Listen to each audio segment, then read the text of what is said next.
those people out, from what I understand, is Sullivan.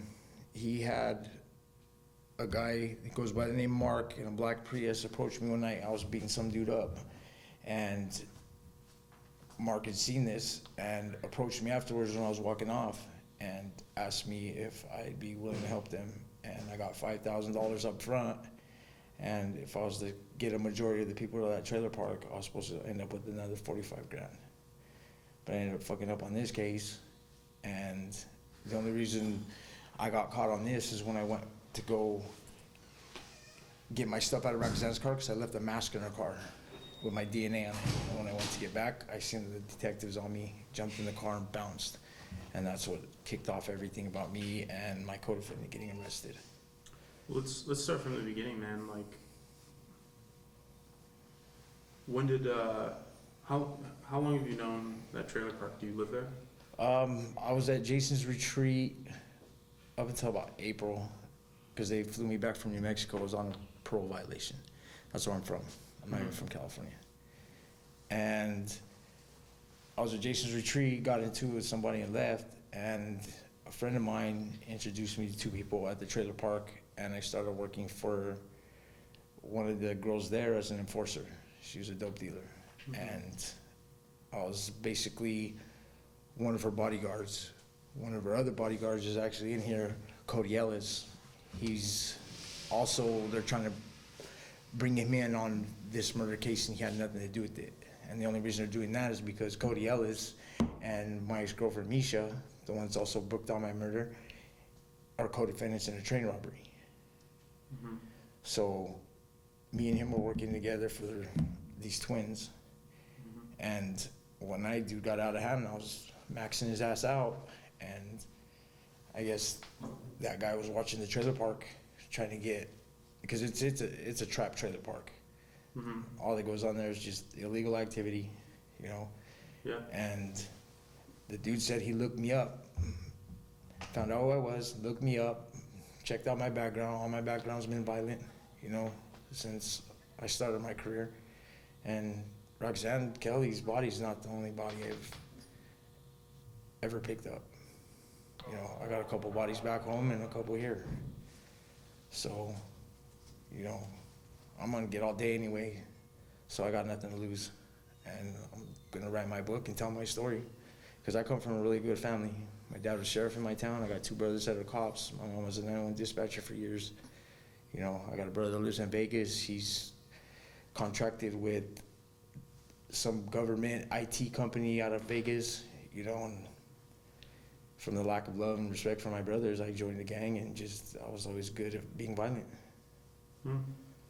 So, you know. How many people have you killed? 5. Roxanne being the latest? 6th. She's the 6th. Man. Those other 4 people, are any of them Kern County people? No. No? No. All in New Mexico? 3 in New Mexico, 1 in California, but not Kern County. Have they charged you with any of those? No. Who are they? I'm not at liberty to talk about that.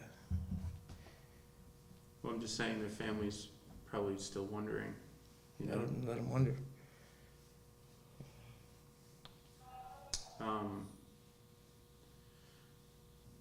When you were an enforcer for this trap house, what was she selling? Crystal? Yeah. Yes, sir. Did you smoke too? Always. Yeah. Yes, sir. How long you been smoking crystal? Probably 10, 15 years. Started smoking when I was 23, so about 17 years, 18 years. Sorry about that. Oh, you're good.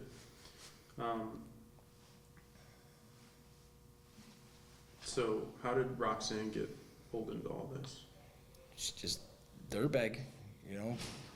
Tried to reason with her, and she did owe me a significant amount of money, and I tried to, you know, reason with her, and my girlfriend at the time Misha, her ex-boyfriend Brian, were buddy, and they both started smutting on my name and disrespecting me and, you know, fucking with the wrong person. And I went over there to try to get her to keep her mouth shut and tell her that, you know, she needs to do the right thing, get out of the trailer park, because everybody that lives there, they're not paying rent, they're not paying bills, they're slumming out of that trailer park, you know, burning the owners, like, so.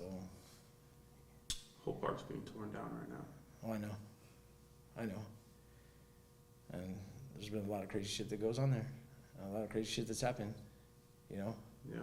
I feel sorry about what happened to Roxanne, but, you know, it is what it is. There's people out there you just can't talk and say anything you can to them and think it's okay.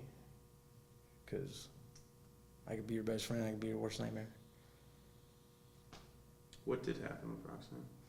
She just got smart with me. I asked her to fucking pay me the money she owes and it'd be in her best interest to leave the trailer park. And she got all fucking sideways at me and threatened to call Brian Caldwell and started calling me out my name, punk, bitch, called me a nigger, and I lost it. I mean, I got into it, and she ended up losing her life over it. So, besides the house burning down, you know, I took her life, but the house being burned down, that was my codefendant. And they got Misha Allen in here as my codefendant. She had nothing to do with my case. And they want me to give up my codefendant, but, you know, I'm not about to do that.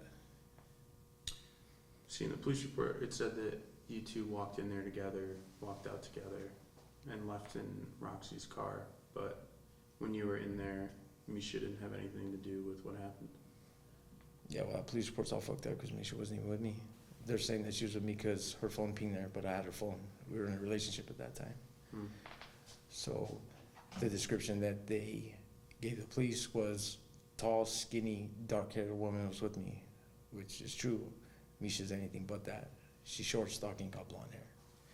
So there's another woman with you. Yes, and it wasn't Misha Allen. Who was it? I'm not at liberty to say that.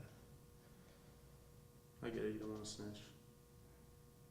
Just because I'm on this side and I'm in protective custody, you know, I still live by a code. I get it. I'm a dropout. I'm not a snitch. You feel guilty for all the people you killed? Couple, yeah, but couple, so I didn't even lose any sleep over it. What about Roxy?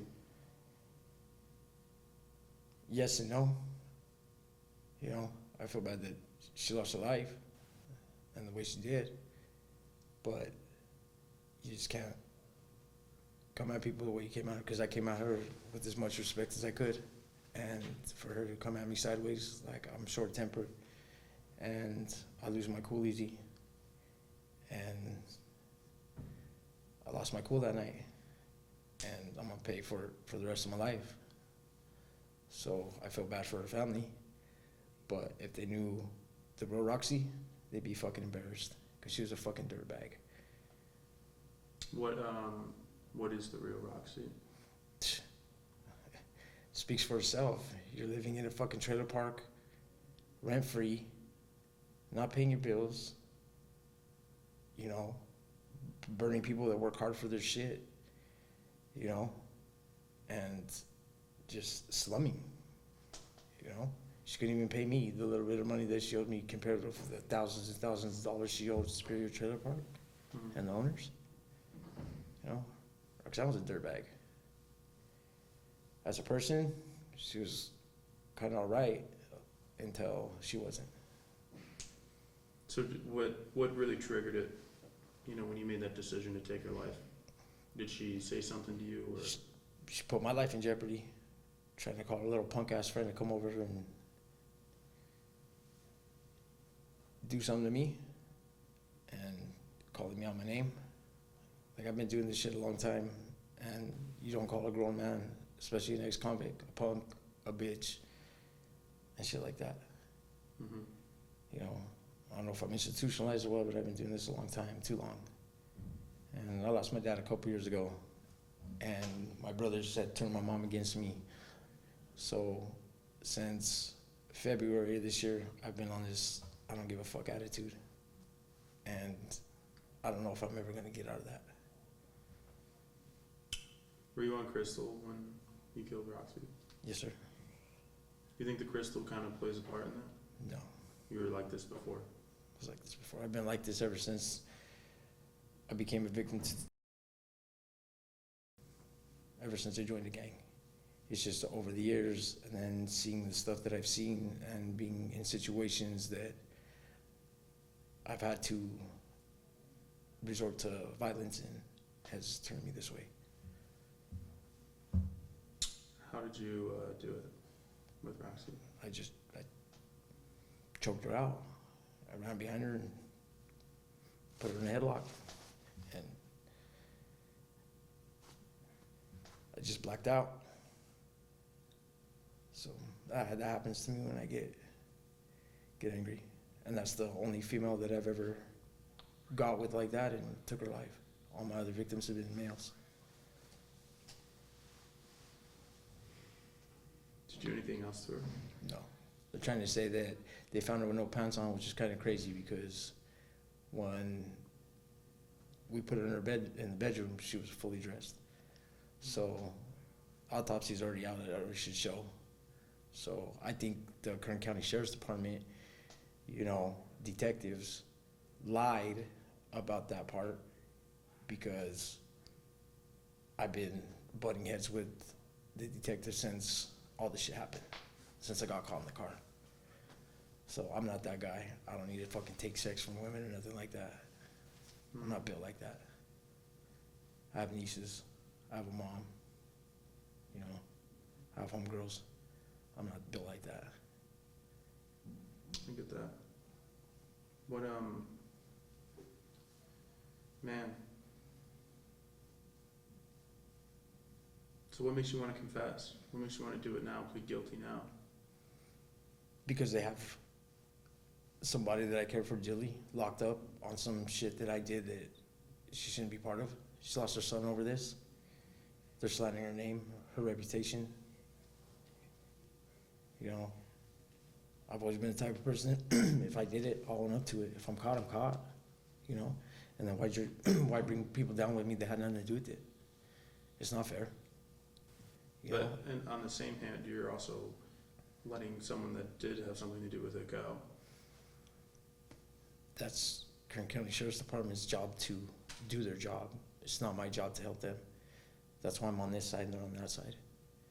I don't have a problem against law enforcement. Like I said, I got a brother back home. He's a state police bomb squad sergeant. I got another brother who's a sergeant for the narcotics division in my city. Like I grew up in a law enforcement family and a military family. I respect what they do, but it's not my job to help them do their job. I'm on this side. Do they know that you're in jail for this? Yeah, everybody back home does. I called my son's mom and told her, and my ex knows. So I don't get no help from them. I don't need no help either. I've never asked them to help me get out of trouble, and I've never asked them for help.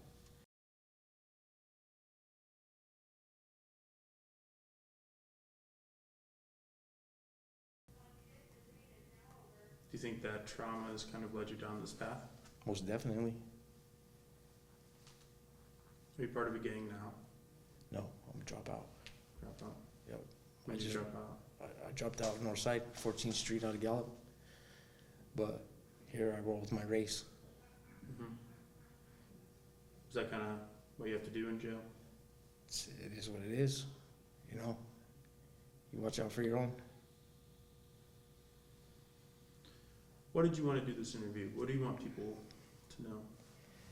That the way you're brought up really plays a big part on how your life is affected when you get older.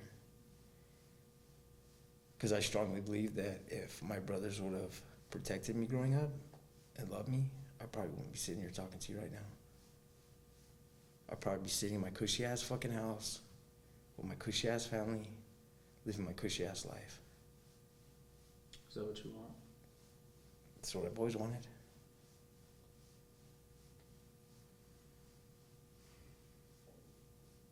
Nobody likes this life, but you gotta take what you get.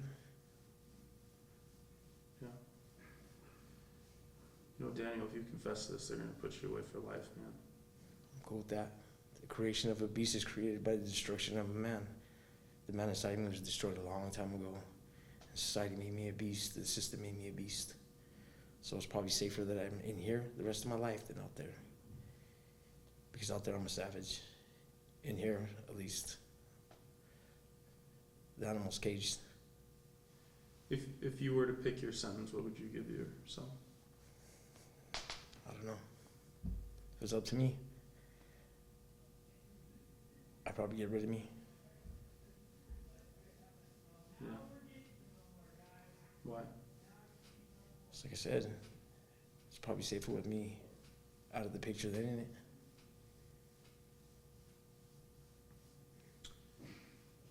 If they do that, there's still going to be these 4 other people with families, you know, that don't know. 5, I apologize. It's all good. With families that don't know what happened to their son or brother or whatever, husband. Wouldn't it be nice, a good thing you could do, you know, is to let them know what happened? Probably, but I stopped being good a long time ago. But it could be final act. You know what I mean? It's to show Maybe everyone it you're not a monster. I don't want to believe you're a monster. Maybe it might be my dying declaration. Nobody knows. But until then, I was pushed into situations where things need to be handled, and people can really depend on me for that.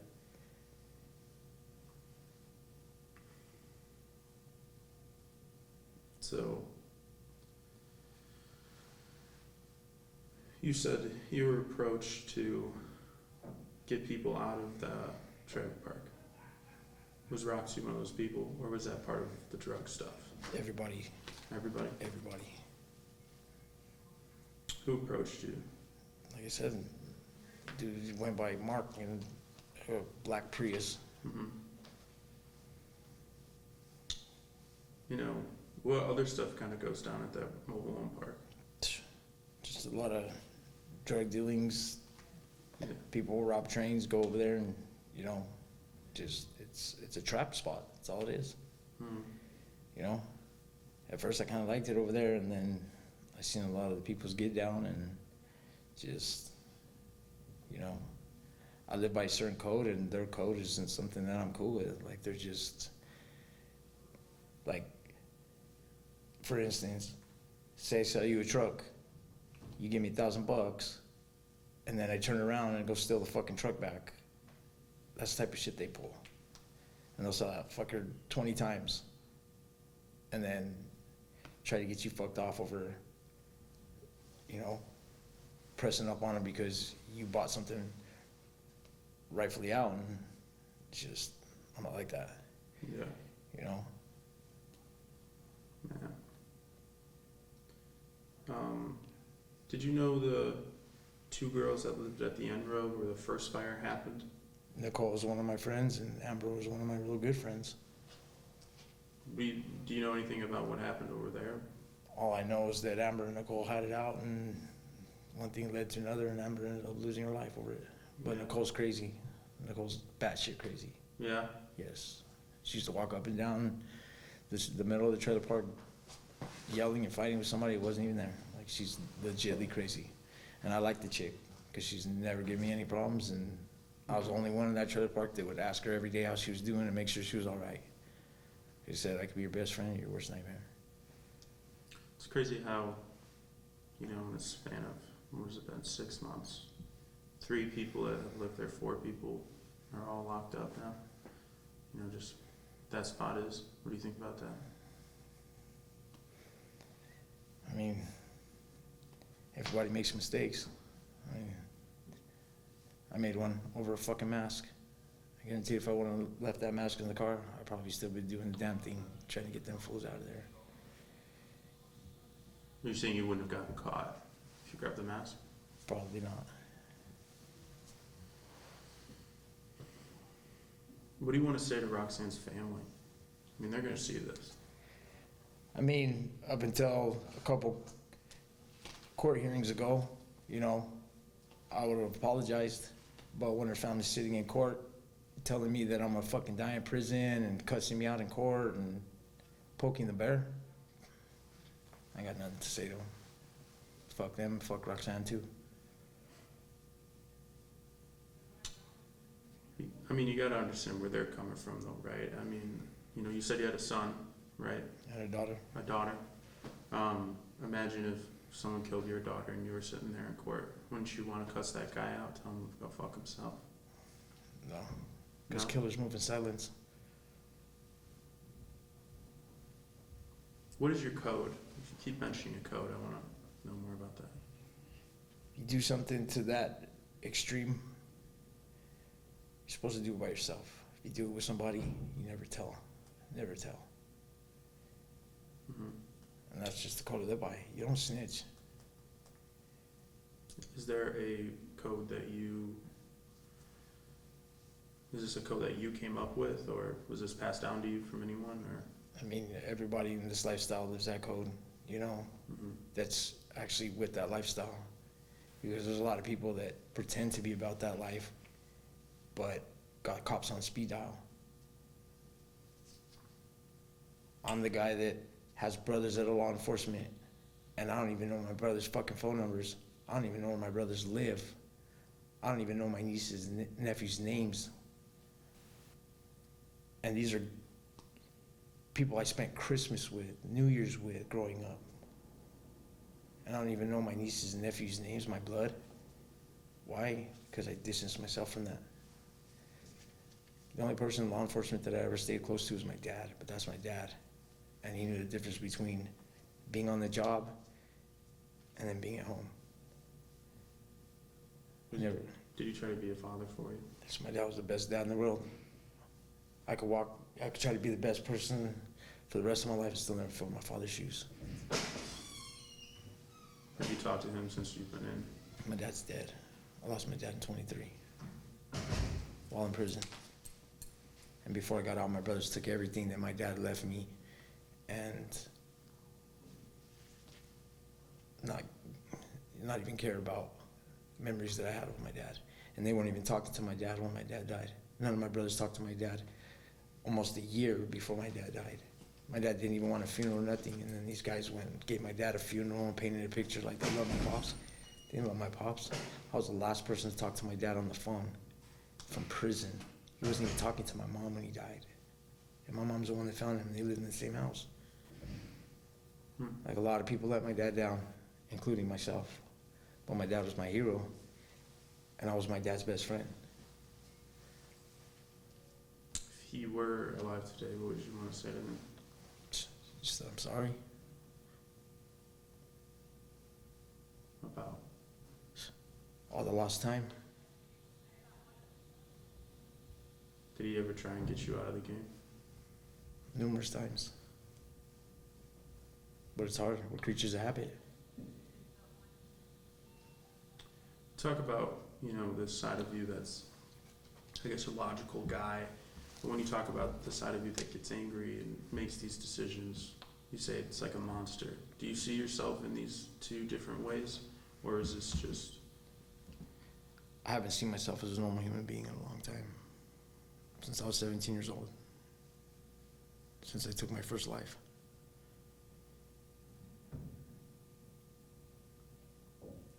How'd you take that life? With a pistol.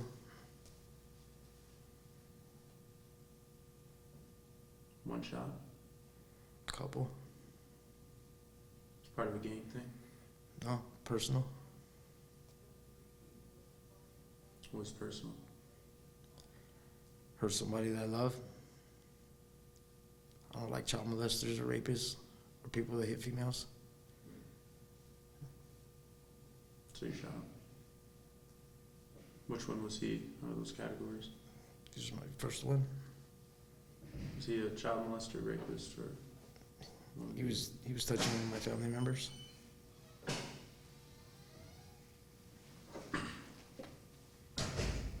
Did you see that as a form of justice in your way? Yeah, because sometimes justice never prevails. So the best form of justice is street justice. Because if the police don't want to handle it and they want to take their sweet time, sometimes you don't have that. Especially, with people like me. You still remember that day, that night? Like it happened yesterday. Can you describe me the scene that you're seeing in your mind? None, just caught wind, that this fool was doing what he was doing, and I kept my enemy close and invited him to go to a lake with me, and went out, had some beers, and went to take a piss, walked up behind him, and popped him. How did it feel? Until it happened, scared. Afterwards, it didn't bother me at all. Went home, went right to sleep. Just numb to it. Just numb to it. Been numb to everything since. Feel like something in you died that day?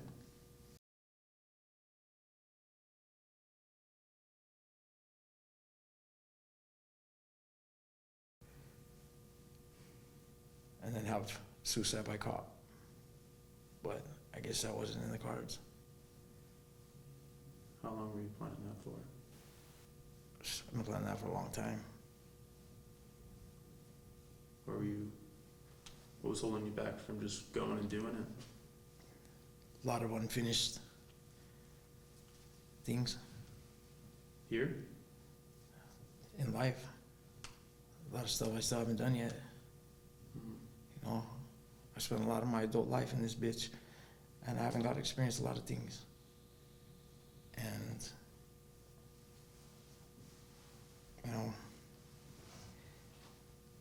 death is one thing I'm not as scared of. How I die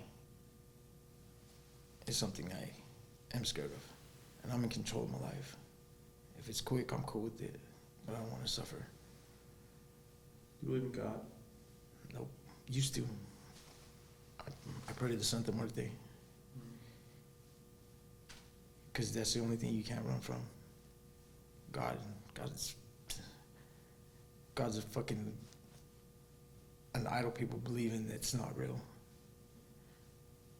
And I used to believe in God tough. But when you pray to something for so long, and then they let you down, it shows you right there they're not real.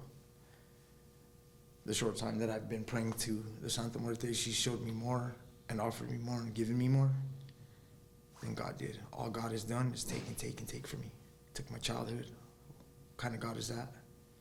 Took my dad right before I got out of prison when I prayed tough to protect them until I come home. What kind of God is that?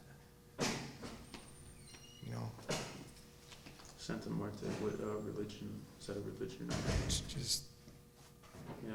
she's just a saint of death. That's it. How long have you been praying to her? Since the day my dad died. October 3rd, 23. So when you do die, what do you think is going to happen? I don't know. I have no idea. Probably be at peace for once. Are you worried at all about the people that you've killed coming back for you in the afterlife? I hope they do. I'll tell you what, it'll take all of them. What do you mean by that? I'm just saying I'm not bad, but I'm bad enough. Because that's what I really want to ask you is, do you feel like a bad person? I feel like I've made some bad decisions.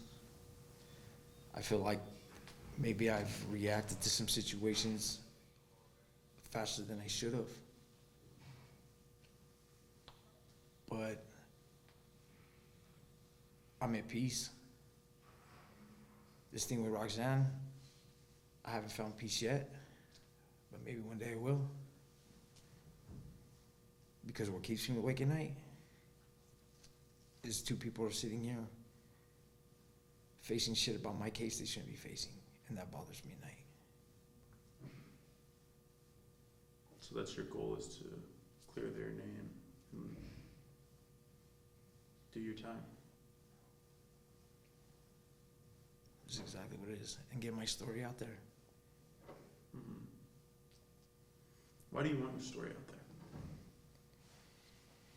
Because a lot of people look at me in a certain way, and if they knew the truth, maybe they think different about how they look at people and judge people. Because I've always lived in the shadows of my brothers. Never had my own name. Yeah.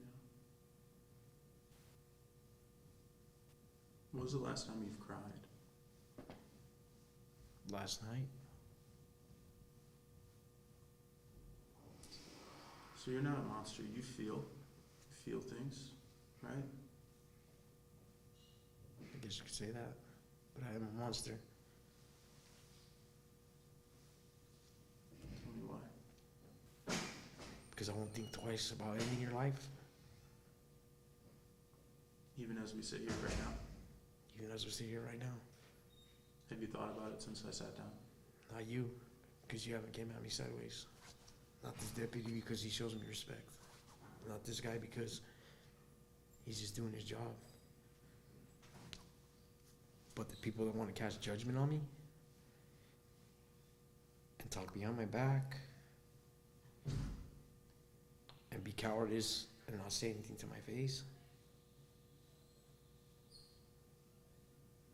those are the ones that I wouldn't even blink an eye and lose a night's sleep, like Roxanne.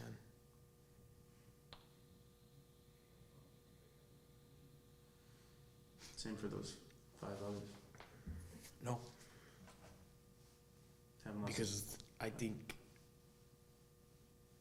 this is a better place without them, just like it probably be a better place without me once my time comes. You're saying that all your, for lack of a better word, victims, they have each been a bad person. Is that what you're saying? In a sense, yes. Yeah. I know you said about the first guy. What about the second guy? Same. Yeah. Oh, raping one of my homegirls over and over. Was that in New Mexico? Yes, sir. How did that happen? Just me and my friends in the neighborhood knew that, this was going on, and nobody wanted to do anything. And I took it upon myself to get the job done, because my homegirl went from being this beautiful person to slipping into a dark place. And for what? Because some fool wanted to fucking be a creep. What? How old were you then? I was 19 at that time. 19. So 2 years after your first.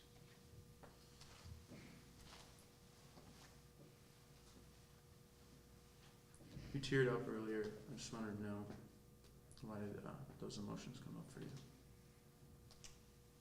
Because I always wondered how it would feel to actually have a normal childhood, a normal life, not be sitting here like this. Mm-hmm. What are some things that you would want out of a childhood? What are, when you think of a normal childhood, what do you think of? All I've ever wanted growing up was love by my brothers, protection.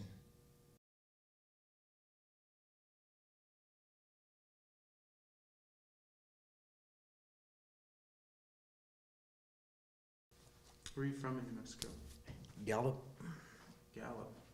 I've been through Gallup. Yeah, my name in that town, my reputation in that town is... Small town. I think it's a little bit smaller than Bakersfield. Man, neighborhood in Bakersfield is bigger than that town. Yeah. It's only like maybe, I don't know, 32, 35,000 people in that town. It's 20 Yeah. square miles. Yeah, I think when I was there, I just drove right through it. I I-40 runs right through it. Mm-hmm. What, when'd you get out of Gallup? How old were you? I've been out of Gallup so many times, I just keep going back. But I came out here in 2020 Mm-hmm. and ended up picking up a case and got stuck. What brought you here? A drug deal, Yeah. and it wasn't even here, it was in Mojave, just Kern County. Yeah. So when I paroled to a halfway house here in September and left and ended up going back home to try to spend time with my mom. And lasted a little bit until my house got raided and got locked back up. Because after my dad died, my mom went really downhill and was on the verge of dying herself. And the last time I got to hug my mom and dad was Father's Day of 2019.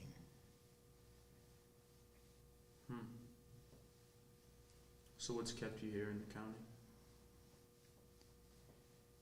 Parole. Tried to switch my parole back to Gallup, but because of who my family is and my most awesome track record with adult probation and parole back there, they didn't want me to go back. Mm-hmm. So I got stuck in Kern County. Do you think anyone could have gotten you to stop? You know, take a different path? Yeah, my brothers.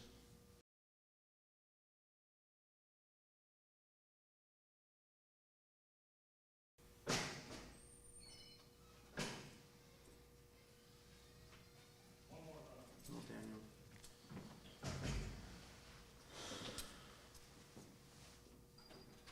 think that's it from me, man. Do you have anything else you want to say? You know, to Misha and her family and Cody and his family, I'm sorry they got sucked into something that they shouldn't have. As for Roxanne's family, you know, I'm sorry it led up to what it did, but that all went out the window when their fat mouth started running too. If you were to be let out today, where would you go? What would you do? I don't know. I'd probably fall through with my plans.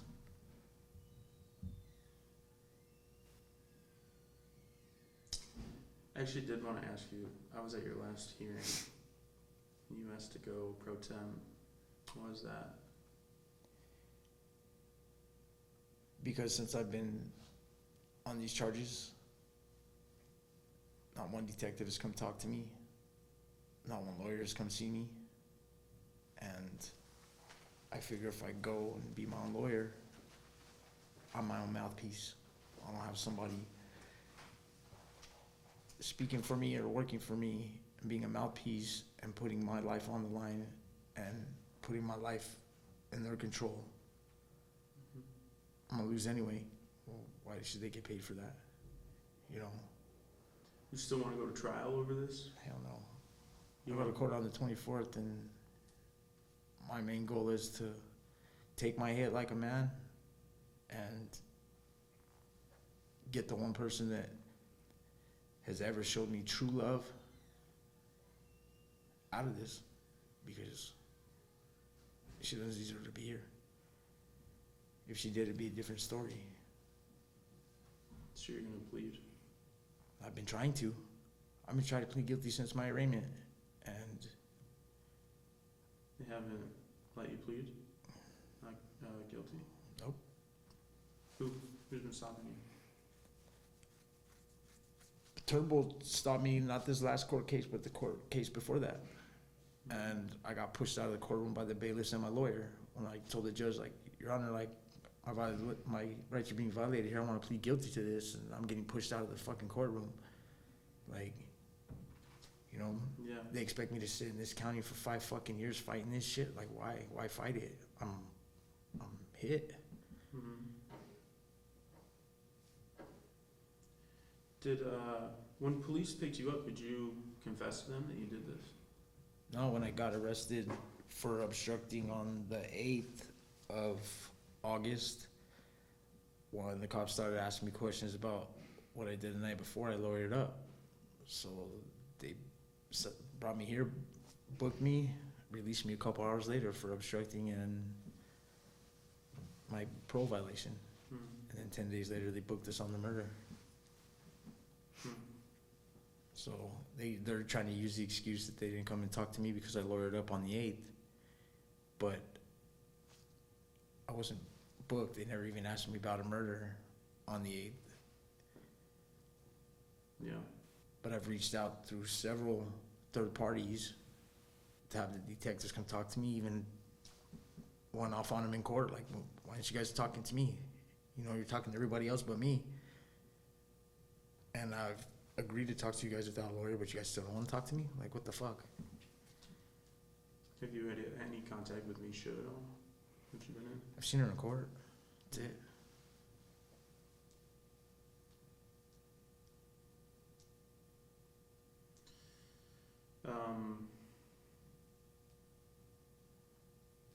So we'll ask your lawyer if that's true or not. I feel like you should be able to plead guilty if you want to plead guilty. You know?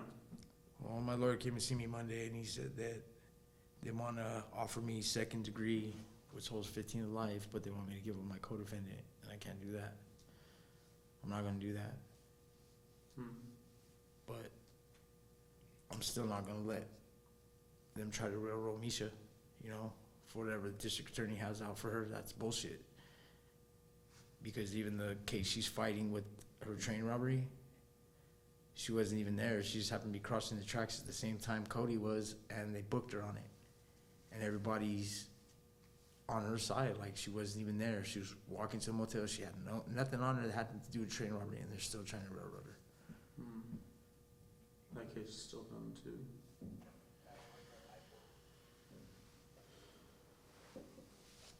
Did you try and tell them that it wasn't her and there was a different woman with you, or just that she wasn't there? Just that she wasn't there, and I had her phone that night. Yeah. You want to get Misha out, and it's gonna be hard for law enforcement,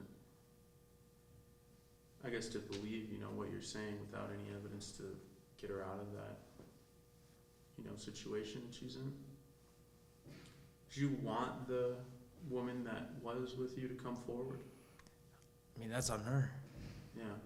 That's on her. But the fact I'm that caught. I admit my wrongs. Yeah. You know, I'll own up to what I did, but I'm not going to implicate somebody. You know, but I'm also not going to stand there and it's like a catch-22, I guess you could say. Like, I was stuck between a rock and a hard place. Yeah. You know. But the fact that she's not, it's keeping Misha, the woman that you love, in jail. She had an alibi that night. They couldn't even pick her out of a lineup. I had her phone. Like, they don't have anything on her except all these fucking dirtbags being on hater status because of mine and her relationship. Because the girl that I was working for before I met Misha, her and her sister were trying to get at me for a long time. And I heard about their reputation, and, you know, I didn't like their get down. And part of the reason that I stopped going to that trailer park is because they were running their mouths about me and Misha after we hooked up. Just on some hater shit. Yeah. So that just solidified my agreement to help get those people out of the trailer park.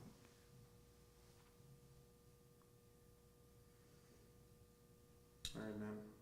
I think that's all I got for you today. Feel like you got what you needed out there? I mean, I hope so. Yeah.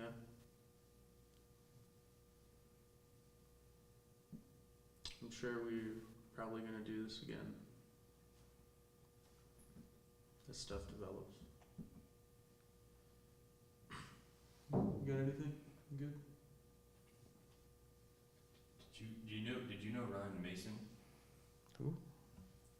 Mason, the guy who got shot at the trailer park? No, No. I didn't even know his name till now. Okay. Yeah, after Roxanne, there's a shooting. Well, I know the guy that shot Ryan is Misha's co-defendant in that train robbery, Cody. Yeah, Cody. Yeah, I worked with Cody as an enforcer. Hmm. That's what I'm saying. They're from what I heard, they're trying to tie him into what went on with Roxanne, and him and Misha had nothing to do with it. Hmm. You know, What are there's they even trying to say about him, like time and that he was there? Or? that everything that goes on that trailer park like we're a big old fucking crime ring. And it's not even like that. It's not a crime ring. It's not. As far as I don't know, Hmm. my shit I do on my own. You know, working with a bunch of people like that on a fucking crime ring and fucking RICO Act type shit. I'm not with all that. I'm my own person. Hmm. The only reason I took a girl with me that night was if hands needed to be put on Roxanne, then that's why a female was there. Hmm. But one thing led to another, and I ended up losing my cool. Yeah. You know, you said that you don't like woman beaters, you know? And it's just, when you lose your cool like that, you know, does that, But I didn't beat her. yeah, I mean, I know there's a fine line there, but yeah, there's a difference between being a woman beater and there's nothing in our code that says we can't kill bitches if they get out of line. There's nothing in our code that says that. hmm, You know, chicks want to run their fat mouth. They're just susceptible or get their ass handed to them just like a dude is. And none of my shit's been a secret. I've always been open with all the homies in the pod. hmm. All right, man. Thank you. Appreciate you taking the time. Thank you guys for coming to see me. Yeah.